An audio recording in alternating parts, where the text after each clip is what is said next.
What up, everybody, and welcome back to another episode of the FilmBros podcast. I'm your host JP. This is my co-host Josh. Hello, everyone.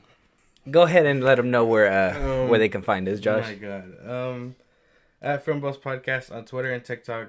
If you want to see us and comment and stuff. If you want to listen to our episodes without being on YouTube, at FilmBros podcast on Spotify and Apple Podcasts, not music, sorry. And if you're here on YouTube, then at FilmBros podcast. Yeah. So leave us any comments, leave us any DMs, anything. If you guys want us to review any movies, if there's any topics on this episode that we may have missed, go ahead and let us know. Yeah. We'd love to discuss it with you guys and amongst ourselves. With that, we're just gonna start diving right into the topics. Topic number 1. Oh man, Avatar 2 was able to release their reactions last night. Okay? We've been getting nothing but positive reviews. Now, I've been seeing little trolls here and there saying all these reviews are sounding the same, but it's basically the same thing. Everybody's wowed by the CGI. It's a spectacle through and through, they said. It's a masterpiece. I'm hearing it's a masterpiece. Yeah. Whoever doubted James Cameron, that we can't hang out. There's no way. I would never doubt that man because he knows but nothing but to deliver. Yeah. I mean, he made Titanic, for fuck's sake. Bitches love Titanic. But with that, I'm going to read a couple reviews before we hear your thoughts, Josh. Okay. Mike Ryan on Twitter says, Avatar, The Way of the Water. Yeah, never bet against James Cameron. Trying to spare hyperbole, but I've never seen anything like this from a technical visual standpoint. It's overwhelming, maybe too overwhelming. Sometimes I'd miss plot points because I'm staring at Pandora fish. And Eric Davis says, happy to say Avatar The Way of Water is phenomenal. Bigger, better, and more emotional than Avatar. The film is visually breathtaking, visceral, and incredibly engrossing. The story, the spectacle, and spiritually the beauty. This is movie making and storytelling at its absolute finest. Josh Howard says James Cameron once again shows filmmakers how it's done. I've said it 1,000 times, never doubt him. Avatar The Way of the Water is how you do epic blockbustering. Emotional, visceral, and as big as movies can get. So, after hearing a few of those comments, everybody's saying the visuals, the storytelling is more impactful. Everybody's gonna obviously compare it to the first part. Yeah. For somehow, some way, nobody remembers that movie, but somehow, some way, they're comparing it to the first part, saying it's better than the first in all kinds of aspects, even the storytelling aspect. 3+ hour movie. What are your thoughts? This is great. I wasn't downing him either. The Avatar 2 looks phenomenal in the trailers. I just can't wait to see it. Comes out in 2 weeks or something like that? December 16th. So yeah, next Friday. Okay, yeah. Next, not this Friday, next Friday. I feel like 2 weeks then. Yeah, no. It sounds exciting as fuck. I can't wait to see it. All these reviews are just confirming what we thought already. This is gonna be good. I'm gonna throw this out there right now, but if it flops and it doesn't do good, I'm really thinking we're numb to Marvel at this point. Comic book movies like that. If it doesn't do good because it's mid or whatever, we're as a society we have to reanalyze what we're doing with the box office because this movie sounds fucking great. Does that kind of put you in that space, that headspace where, because James Cameron has spoken about MCU before. I can't remember his exact quote as of right now. I know we talked about it before. But he said that, I think he was the one that said MCU movies are like the Wild West movies. That, they were a hit for a while. They came in, they took everybody by storm, but eventually the West movies basically died out and that the MCU is basically going to be on the same path. If I'm quoting it correctly, or at least not verbatim, obviously, but if I'm putting that comment to the right director, do you kind of feel like if this movie flops, he's kind of right about it, that everybody's just on the superhero train? Yeah, I mean, okay, because the way everyone's going, people, I don't want to say this and come off rude, but majority audiences that are like sucking MCU dick and stuff, kind of like don't have the brain power to like something like you know what I mean, like a real piece of cinema. I know that's subjective or whatever, but you know, like people will complain about it, you know, like, oh, it was this and that, or it's mid, but like that's only because they want to be fed the next Marvel project or DC project, whatever. And I know we like that stuff, but like we expand and understand, you know what I mean? Like it's like, I hate to say it this kind of way, but it's the only way that I know how to talk about it. I just think that he'd be right about it. Like all the directors that have been talking about Marvel being like, you know, whatever, like, yeah, we can call them old and stuff, but like the proof is in the pudding. If this movie flops, like, we have to reevaluate cinema as a whole, I think, because Marvel movies are cool. So would you agree with Tarantino then if it were to flop? A little bit. Would you start leaning towards him a little bit more? Yeah. So you kind of agree with him as of right now? Well, kind of. I mean, well, yeah, because I mean, like, I didn't really care for Once Upon a Time in Hollywood. You know what I mean? That's just how it goes. You know, I didn't really like that one, but like I said, I've liked his previous movies, Pulp Fiction, whatever. And you know, not to sound like those people that are like, oh, if you only watch MCU movies, you're not a real cinema fan. You know what I mean? But like, you're like, it's kind of true. Like, if you're only watching and consuming Marvel stuff and you don't kind of like watch other creators or real directors, I mean, you're kind of fucking it up. You know what I mean? I mean, don't get me wrong. I understand everybody has a taste. Well, yeah, everybody has a taste, of course. But expand the palette. Yeah, yeah. Don't you know? Everybody has their favorite thing. Like me, I love horror movies. But horror movies are not just my bread and butter. I love action movies too. I like superhero genre. You know, there's I like westerns too. Whenever we get those movies, I know Netflix recently put one out.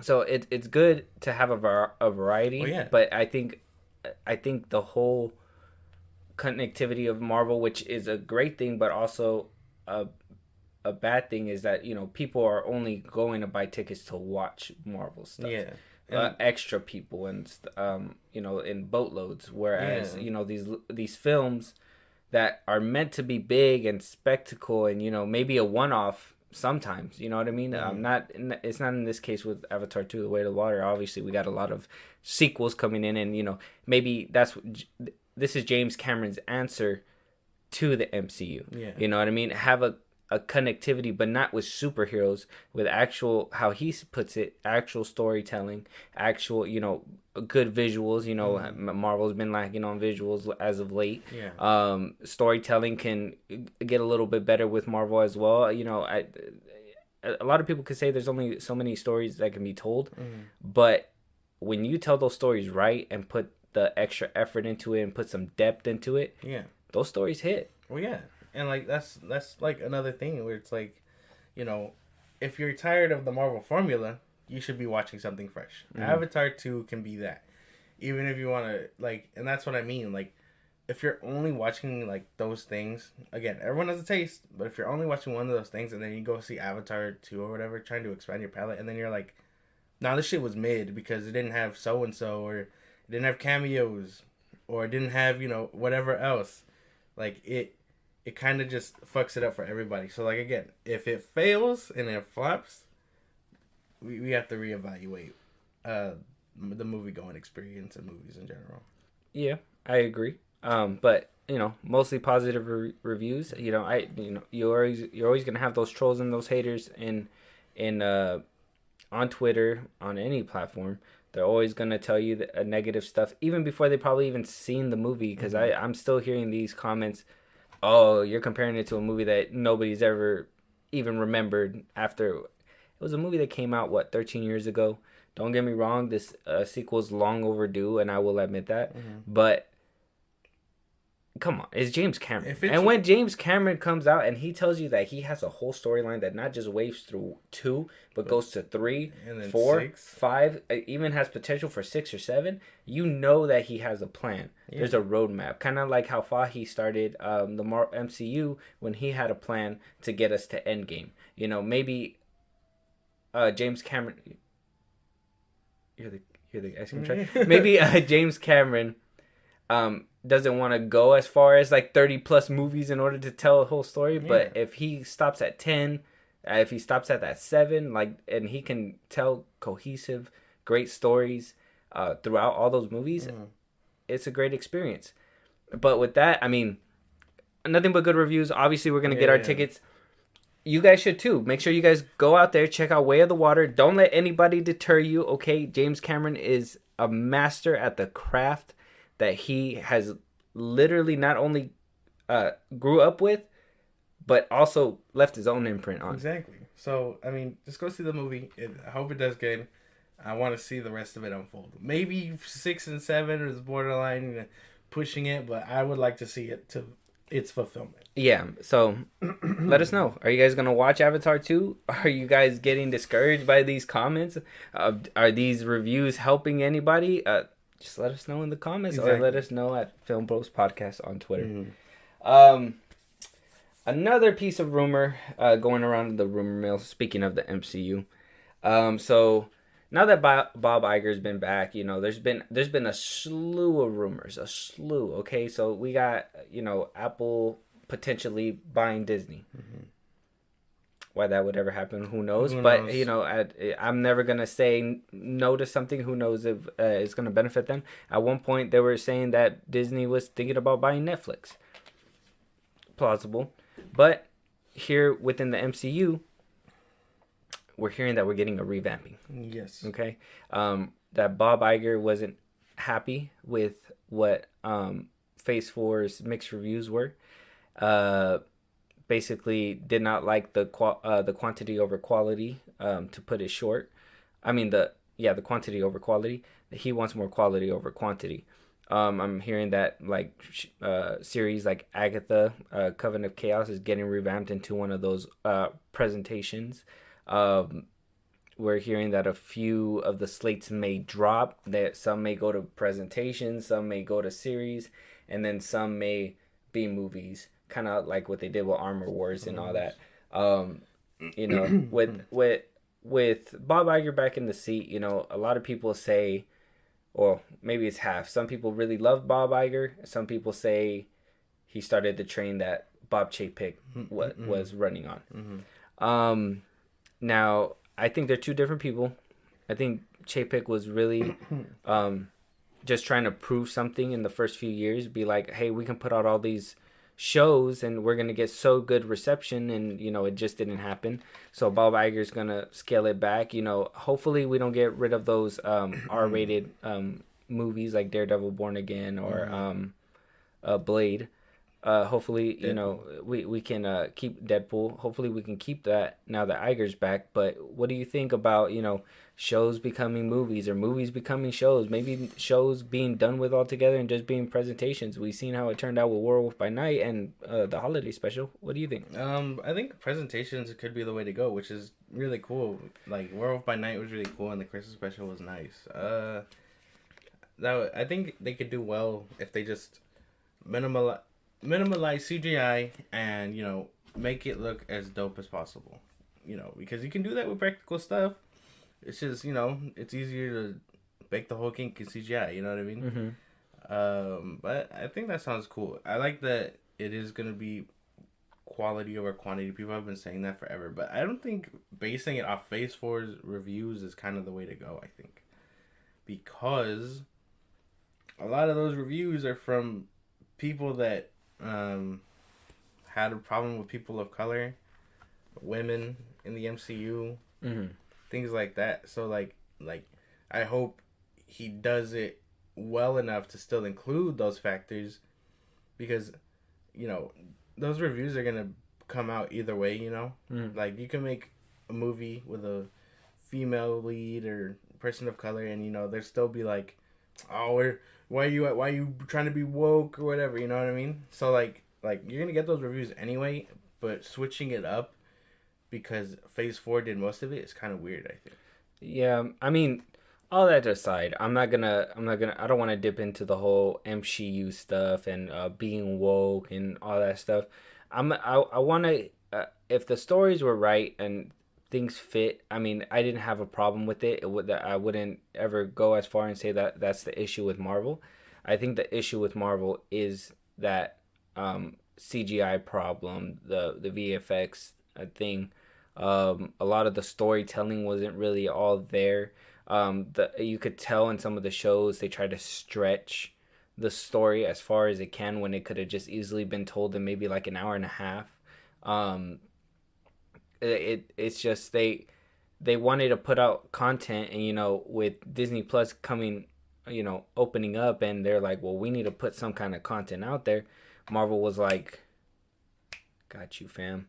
And Chapek signed off and was like, hey, we need content, put it out there, put it out there, put it out there. At phase 4, I think we got like about 20 projects in phase 4. The whole entire MCU, we got like about 23. And that was before phase 4.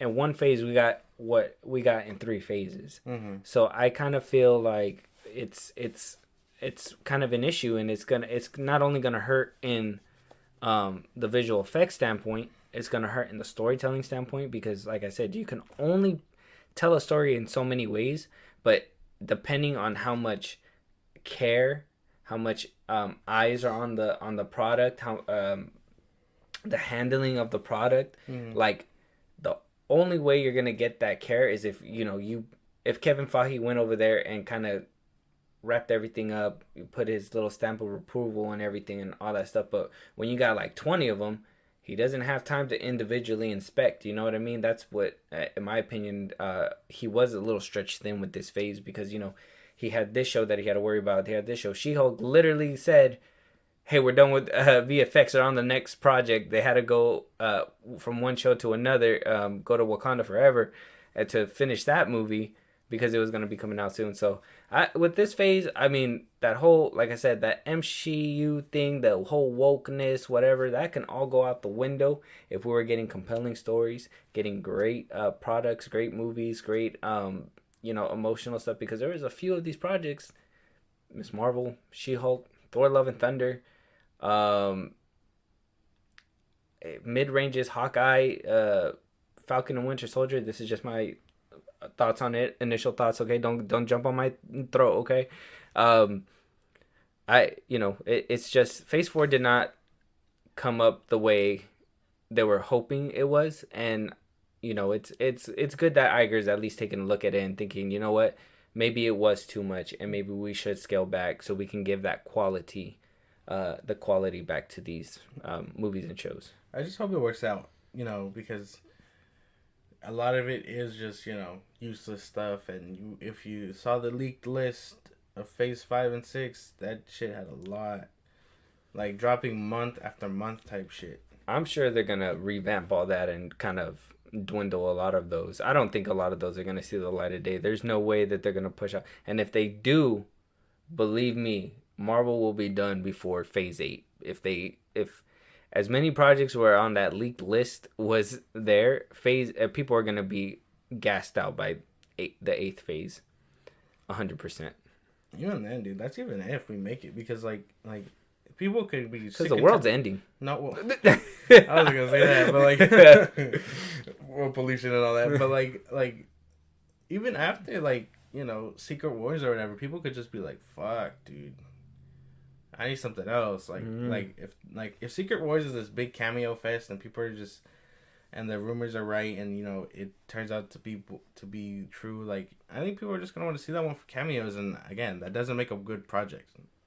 What do you call it? So it's just a lot of like, I hope they do fix it and keep it fresh and stuff, and like give directors their shit. You know what I mean? Like let them have free range so you can get good projects like Werewolf by Night, and things like that. Yeah, well, I'm looking to the different direction that Iger's putting out there. But, what about y'all out there? What do you guys think? Are you guys happy with the way Phase 4 turned out? Do you wish that you guys keep getting that kind of content? Do you guys wish they scaled back? Is the quality over quantity thing a factor to you, or do you just want that quantity? Let us know in the comments. We want to hear you guys' thoughts. Next on our list, we got the Bad Batch Season 2 trailer today, okay? Yeah, as soon as I woke up, wipe that Pretty booger out my eye, and then pretty much. looked at the trailer, and it looks really good. As you know, I'm a big Star Wars geek. Okay, I don't hide it. But the Bad Batch for me, at least the first season, it was good, but it wasn't as great. I Sid as a character and them having to go off and Yeah. get certain missions. Hopefully that doesn't carry over to this season, as I was telling you a little bit earlier as well. It looks great. We saw a little clip of Palpatine again. I mean, how much of a capacity he's going to be in the show is maybe going to be the same as season one. We saw that they got new suits. We seen Commander Cody in his Imperial uniform. We saw a shot of Rex. Obviously, we knew we were going to get a good slew of clones coming in. You know, it's one voice actor playing a lot of clones. At one point, I think, and I got to confirm this still, but I think I heard Wanda Sykes, her voice I heard it too. as that one lady. I got to confirm that, but it looks good. I'm excited for this season. 16 episodes. The first season was pretty good for me, except for those little side missions and how to keep the little filler episodes to keep the plot going. Hopefully they have more story to tell and we won't get those filler episodes.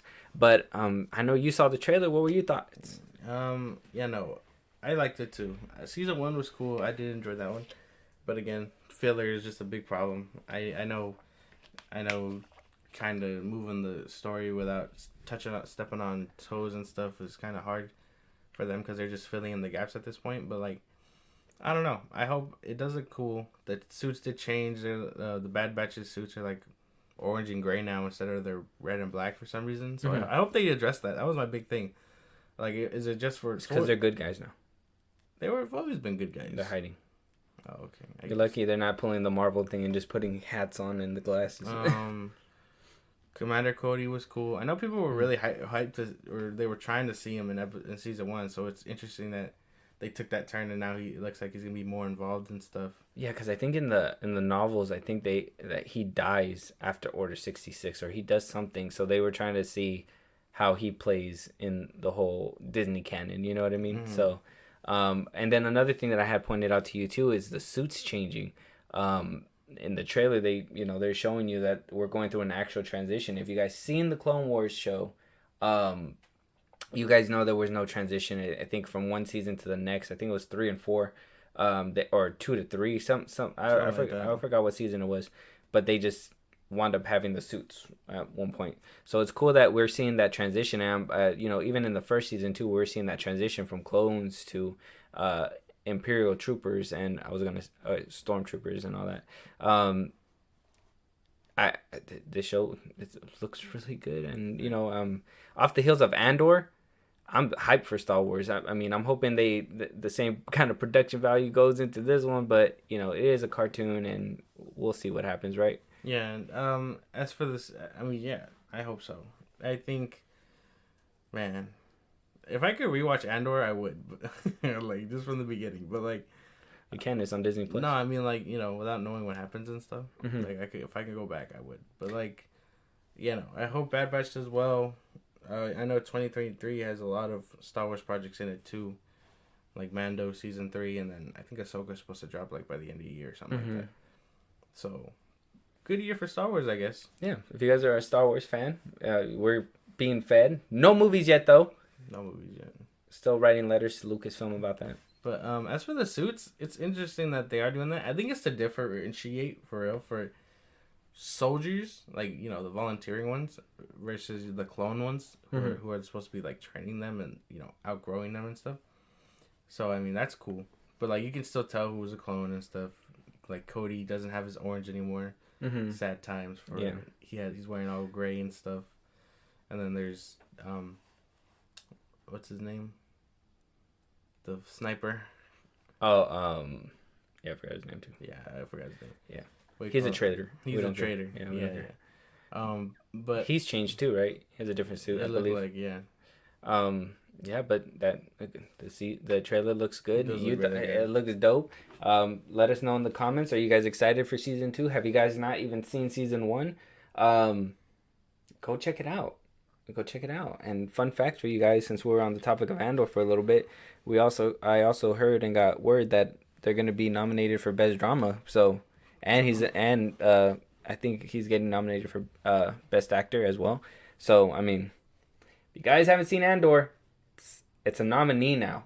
So go check that out. Check out Bad Batch season 1 if you haven't seen it before season 2 comes out. I believe it said January 4th is when the season 2 is going to be dropping. Something like that. I think it's going to start with 2 episodes. So yeah, go watch it before season 2 comes out, and want to hear your thoughts.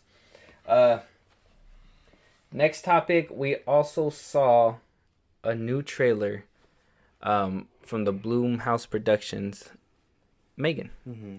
So now, I was debating whether I wanted to talk about this because when I seen the first trailer, I was kind of like, "What the fuck? Like this ain't." It looks dumb. It looks dumb. But when I seen this trailer, it kind of went a little bit more in depth. It kind of showed you a little bit more. Yeah, it has those goofy moments, obviously. It kind of reminds me, obviously, like the new Chucky movie. I don't know if you've seen I think it came out in 2018, The Child's Play with Mark Hamill. Yeah, it kind of reminded me a little bit of that one, mixed with like the older Chucky in there. You can tell it has that Blumhouse vibe. Like she actually looks like a doll, and then when she's like running at you, that shit looks low key kind of scary. I don't know. There was just a different feeling with this trailer, and I seen it, and I was like, this actually looks really fun, and it's coming out in January too. Like I said, it just gives you that Chucky feel, and they're marketing it really well. Like not gonna lie, even if the first trailer didn't really wow me, at least I can say their marketing was actually really done well, because right after that trailer, Chucky was chiming in on Twitter. They were having like a little Twitter beef and everything. So the marketing team is doing phenomenal, kind of like what the Smile team did when they were putting random people to go ahead and stand at a baseball game, and they were just standing there smiling, looking at you like this. But Blumhouse Pictures coming out with the new toy killer, Megan. You seen the trailer? What are your thoughts? The trailer, I mean, it looks nice, I guess. I don't know. Even when I saw the first one, I was kind of like, what? This looks funny, and doesn't look as serious as I thought it would be. And then they drop a real trailer, and I'm like, okay, I get it now. I understand. It does look pretty cool. It does look good, even though I'm not a big fan of like scary movies like this, because I think dolls and like zombies are like low tier for me when it comes to like scary movie, like just kick them. People, I guess, or whatever you want to call them. Okay. Antagonists, whatever.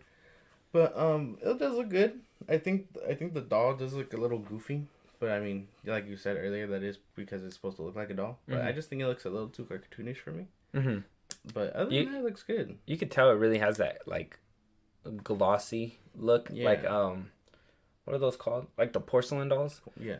Like those creepy dolls that you see like at your grandma's house or whatever, and she has like a shit ton, and they're just staring at you, and you're staring back, and they just...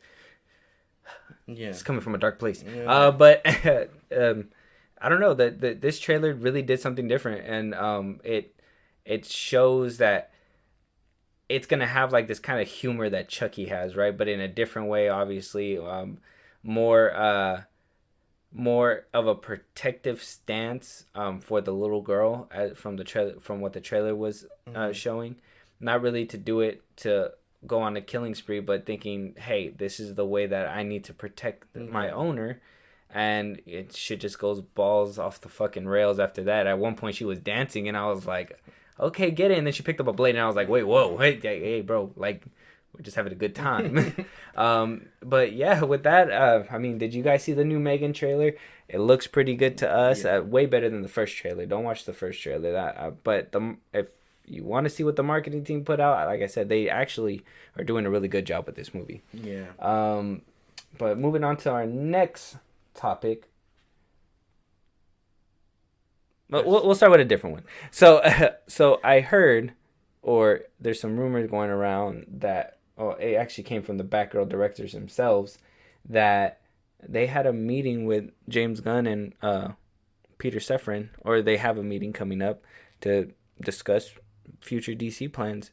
Do you think that we might be getting another Batgirl movie? That are we gonna get the one that we completely deleted for tax purposes? Are we gonna maybe get a potential different movie? I know they said that they're willing to come back for a DC movie, if they actually promise to put the movie out. What do you think? I would hope so. I don't think we're gonna ever get the one that was scrapped for tax purposes, because I mean they can't do anything with that at that point. Because if they make money off of it, they can get in trouble for that. But like if they come back and they redo it or whatever, I don't have a problem with that. Make it fit into whatever James Gunn's planning with his DC. Yeah, because as much as I felt that movie was gonna flop regardless, because I'll tell you, like, as soon as they announced that movie, I was like, yeah, no, it doesn't make any sense. They're putting Keaton into it. Like, it just seemed like they were driving away from something that I personally didn't think that they should have been driving away from. But when I heard that it got canceled, I was like, damn, the actress, Leslie Grace, the directors, I know I didn't say their name, but it's Bilal Fala and Adil El Arbi. I'm sorry, I'm butchering their names, but they're the two directors that not only directed the movie, they came hot off the heels of Marvel. I believe they directed episodes for Miss Marvel. Hot off the heels, they were ready to come out the gate swinging, show them what they got with a full feature-length movie, and it just gets snatched up and chewed up and thrown out. Apparently, the cut that they seen at the ceremony, that little graveyard screening that they had for it, before it completely disappeared, apparently it wasn't even the final cut for them. It was a cut that was made prior, and they didn't even get to see the final version. But it sucks. I mean, if there's a place to put Batgirl in there, or maybe a place to for them to direct a different movie, I mean, I would like to see them give it a stab, give it a good shot, because I kind of feel like they didn't get that opportunity. Yeah, pretty much. I mean, that's what I would hope. Whether it be another Batgirl movie, I don't see why they can't redo it. You know what I mean? And then just put it out for whatever James Gunn is doing, or if they come back for whatever, I think I would have only seen Batgirl for Brendan Fraser. He was gonna be Firefly. He was. That's probably the only thing that was giving me interested. Mm-hmm. But then they scrapped it, so I was like, whatever, I guess. Man, and I think Brendan Fraser was kind of upset about that too. To be honest, I think he went on a couple interviews and was kind of speaking candidly about it. So, I mean, it just sucks. And I mean, if there's a plan to at least bring him back and give him another shot, I think Warner Brothers and I think James Gunn kind of will kind of owe them. But I mean, I know business is business, and if they don't have a good movie to show, I mean, like I said, I kind of felt Batgirl was gonna be bad. I mean, but I mean,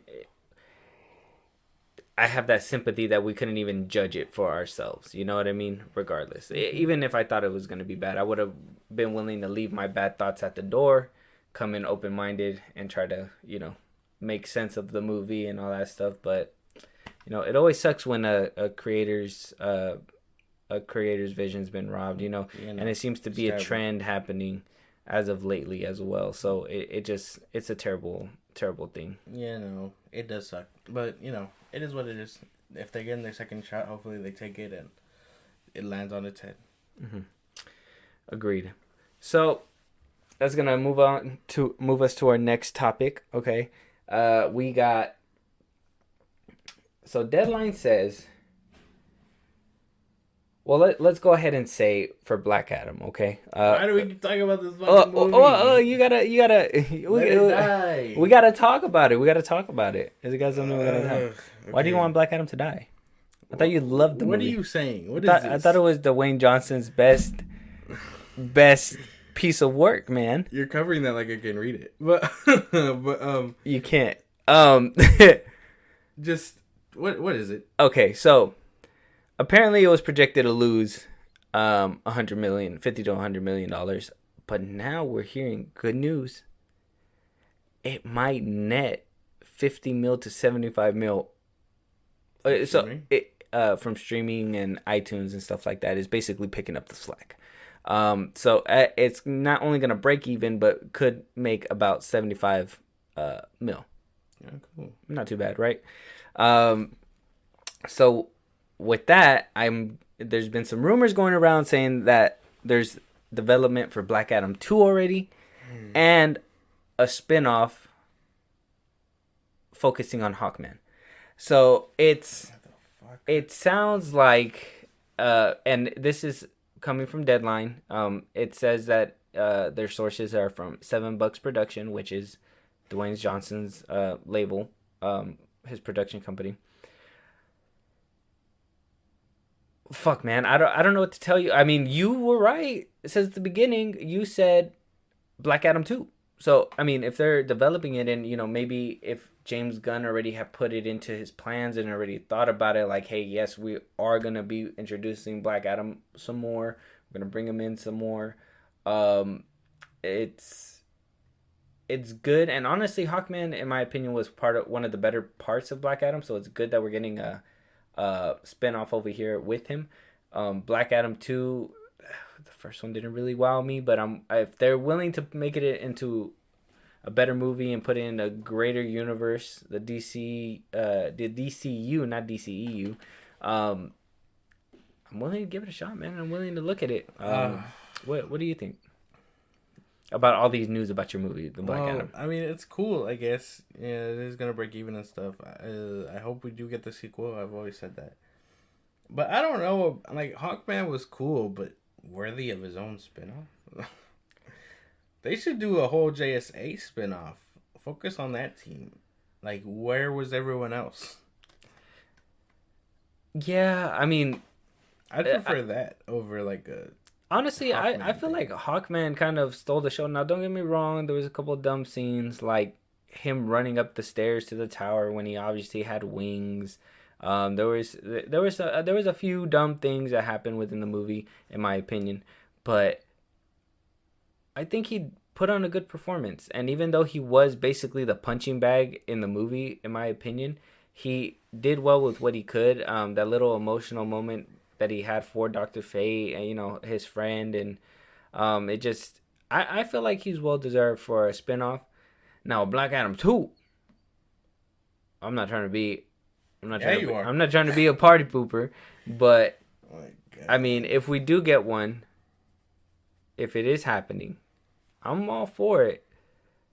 But we just need something better for the second coming around. At least have Shazam in that bitch. At least. But what do you think, man? I don't know. I mean, I don't think we'll get.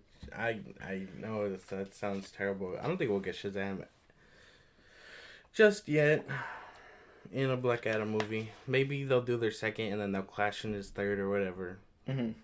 But I mean, I don't know. I don't know what they could do for a second one, other than bring in other people to stop him. But again, it should be Shazam.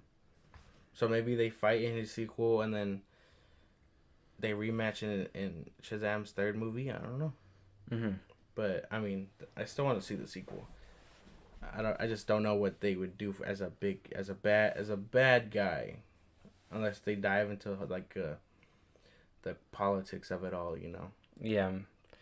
To be honest, as a superhero fan myself, I'm just getting tired of these anti-hero movies. Like Venom was cool, but they didn't in my opinion, they didn't push the envelope enough to say he's a villain.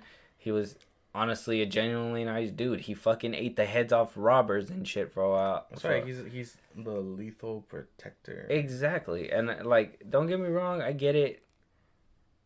Come on, man. The superheroes kill too, bro. The only difference is that they don't show us that they're over here deliberately fucking killing people. It's all collateral damage. It's all an accident. Oh shit. Superman just crashed into the building. You know how many people were in there? Okay? But you know how we're just gonna gloss over that and be like, he was fighting for humanity. What's a few lost souls? And then Black Adam's over there like ripping arms off, head, Venom ripping heads off, eating them on screen, stuff like that, showing you that terror. But to me, I'm just like, if you're gonna make a villain movie centered around villains, make the villain obviously, and have people trying to stop him, or as the other half. You know what I mean? Like, have some more creativity and don't just be like, oh, he's an anti-hero now, and he's gonna save people, but he's gonna do it his way. Like, what? Just save people. Like, what is wrong with you? I don't know, man. I think that's the only and I think that was one of the bigger problems because I thought Black Adam, when they were showing trailers and they were saying like, oh, he's just gonna kill people and nobody care. He's not gonna care who he kills. I was thinking, he's gonna kill civilians. I was like, hey, he's gonna do some bad shit in this movie. He's not gonna kill his people. My man was killing goons, bro. They were bad guys. They were supposed to die. He was a bad guy. They were a bad guy. They basically canceled each other out, and he did what he had to do, right? Well, yeah, but he wasn't gonna. It's all for the betterment of Kondak, his people. So I mean, Kondak, the betterment. Yeah. Hmm. But I guess I can see that. I'm tired of these movies too. Like I liked Black Adam, but he was anti-hero. Morbius should have been something else. Yeah, Morbius should have been another movie. I forgot about that movie. That movie could have been the first comic book scary movie, I think. Mm-hmm. But they fucked it up. Yeah. Jared Leto could have been, terrifying, and he could have been eating people left and right. But no, they made him the hero or anti-hero, whatever you want to call it. Mm-hmm. And that's all I'm saying, man. Like, with these movies, you don't need to be like, oh, yeah, he's a bad, it's like Wreck-It Ralph, the Zangief, when he's like, just because you're a bad guy doesn't mean you're a bad guy. It's like, yes, it does. You need to be there to kill people. See, now, like Zod was just I have a goal. I want to kill humanity so I can, breed my people, right? So, he was a wicked fucking villain. He was going to, go through everybody damn near willing to kill a family at one point. You got a BVS. Neither of them were villains. We had one villain on the side trying to play both superheroes or whatever. Obviously, they tried to make this one more like hey, not a lot of people are getting hurt out there and stuff like that because of the reception of Man of Steel. And then we moved on to Zack Snyder's Justice League, where we had a compelling villain there too, where he had a good story, he wanted redemption, so we can get good villain stories. Why don't we take those villain stories and just make them the main focus, and maybe put the superheroes as the side characters, and have them trying to stop them from doing their thing? Because it wouldn't keep it a buck. And I know I just brought up Man of Steel, but imagine if we had a movie just about General Zod, about like what made him become this villain. Why was he trying to kill all these people? Why is he so ruthless? And seeing Superman as the bad guy for trying to stop him from gaining his goal. You know what I mean? Like, you can sympathize for villains too. It's all those things where writers can make it the perspective. Yeah. Like, yeah, we know Zod's motive and we know why he wants to do it, and we can get that. But at the same time, it's Superman's job, and it's his movie for him to be like, for us to be like, no, it's wrong. You know what I mean? Like, we know what he's doing and we feel bad for it, but he's willing to sacrifice the whole planet that isn't about his. And like Superman said, Krypton had its chance. It's time for humans to like thrive and stuff and whatever, whether it be with the gods of DC or not. But like, I don't know. That's why it's just a lot of like, it comes down to writing and stuff, and like, it's still a superhero movie. If you're writing villains to be villains and you don't have a superhero, Sony, you make them the villain, and make it so where they draw the line somewhere, but not world domination shit, because eventually Spider-Man will come in or whatever, whenever they decide to do that, to stop him. But like making Kraven a animal rescuer, whatever the fuck they're doing with that, like Morbius, like I said, he's gonna be working for PETA. Morbius could have been a scary movie, a comic book scary movie, Like, if you end up making him the anti-hero by the end, that's because in the comics he does make that oath to be like, no, yeah, I'm not gonna hurt innocent people, I'm gonna just hunt down, bad guys and kill them, whatever. But at first, it should have been the conflict of, like, him trying to struggle with, surviving. His feeding, his cure, kill a couple people by accident or something. Yeah, and like not make Milo the antagonist or whatever the fuck just so he could be the hero. Like that's what they don't get. Uh, these studio writers and whatever else. But I mean, it can be done. I just don't know why they don't do it. Yeah, I think it's just you won't get a lot of appeal from a lot of people. I don't know because there's gonna be some people that are gonna be like, well, are we teaching our kids to be these people, or are we trying to teach them to be bad and stuff like that? But I'm like, it's a movie. if people can sympathize with Killmonger and get his cause, it shouldn't be that far fetched to be like, okay, Morbius is doing this because he has no control, and then eventually he learns control. Same with like Hulk. You know what I mean? Anyone could be like, oh, he's just a bad guy. He's smashing people left and right. And then it was like, oh, what happened in the Incredible Hulk? He stopped the Abomination. He was better than what he was made out to be. But that's like, in my opinion, that's all kinds of movies, and kind of like Civil War as a concept too. Like they made a good guy, Tony Stark, look bad, and they felt like he had an understanding to the point where the fandom was kind of split at one point. They were like, oh no, Cap's right, or no, Tony Stark's right. To this day we're still having that argument because those Sokovia Accords are going through the movies. But like they can do good stories, and they don't have to make every villain an anti-hero, and you can make them sympathize for them, like how you said with like Killmonger. Yeah, and like it's a lot of that writing that's just like, nah, it has to be, we have to have a good guy, we have to have a bad guy, because I mean, that's what movies thrive on, good guys and bad guys. But like, it's a lot better when ideologies clash. Like you said in Civil War, Iron Man and the Sokovia Accords, they had a lot of people, hurt a lot of people in their endeavors, killed people. It was Iron Man's guilt that he signed over.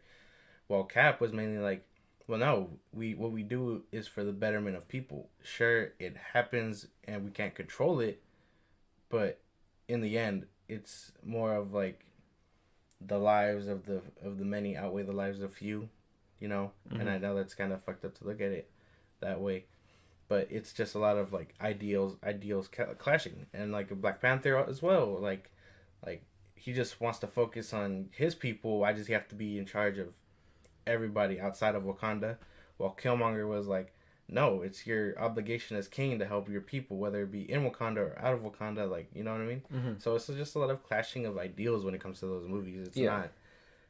But again, back on like anti-hero movies, they can just be villains. Black Adam, I get, protect your people and stuff, kind of like similar to Black Panther. But a lot of it was just the JSA coming in to stop him because they thought he was a world-ending threat. But no, he just wants to rule over Kahndaq.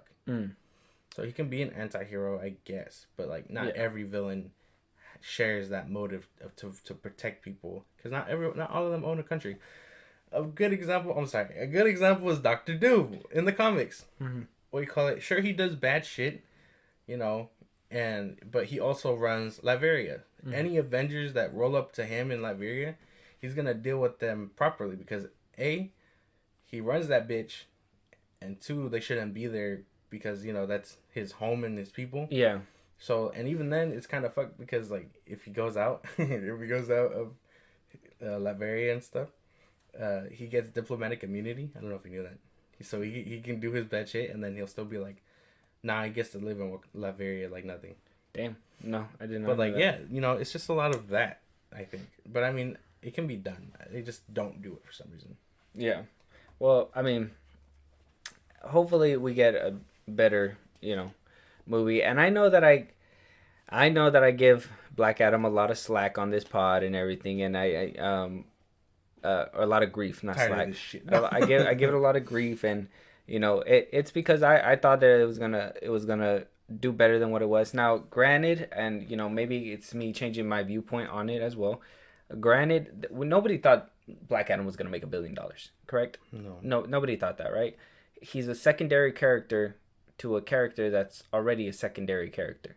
You know what I mean? Like, nobody knew who Shazam was, I'm sure, for when the movie was first coming out. I'm pretty sure not a lot of people knew about that. So if they didn't know about that character, obviously they weren't going to know about Black Adam, because he's directly connected to him within the comics. And in a way, that's what kind of hurt, as somebody who knows that, the movie for me, because it doesn't make any sense why there's so much, disconnect between these two when they're supposed to be basically one and the same.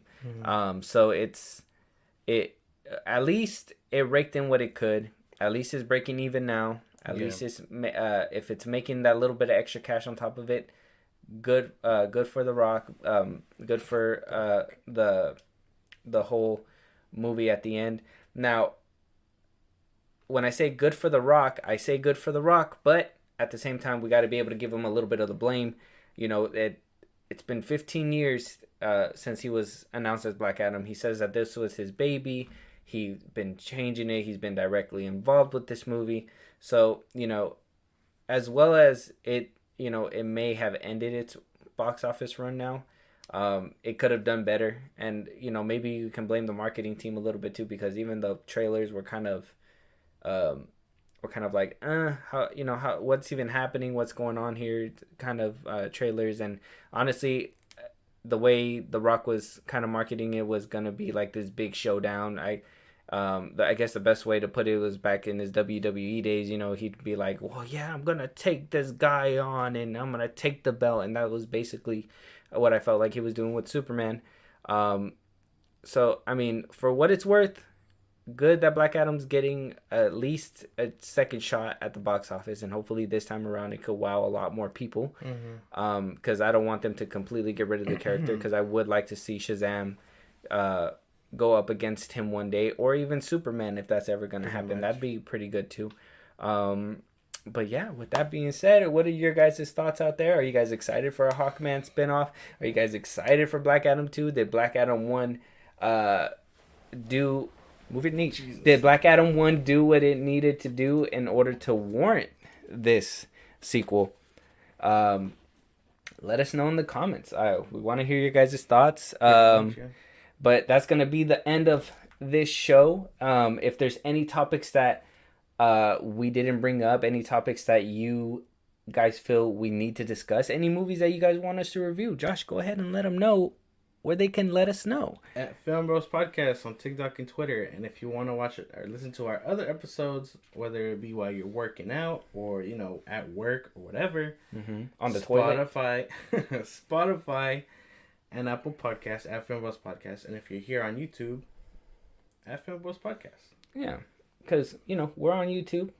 We're also in the podcast. If you guys cannot watch these videos, go ahead and go listen to our podcast. It helps with the channel. It helps us grow. It puts us on the algorithm, and we love the algorithm. So yeah, with that being said, go ahead and like, follow, subscribe to all of our channels, and we'll see you guys on the next one, right? See you guys later. Yes, late.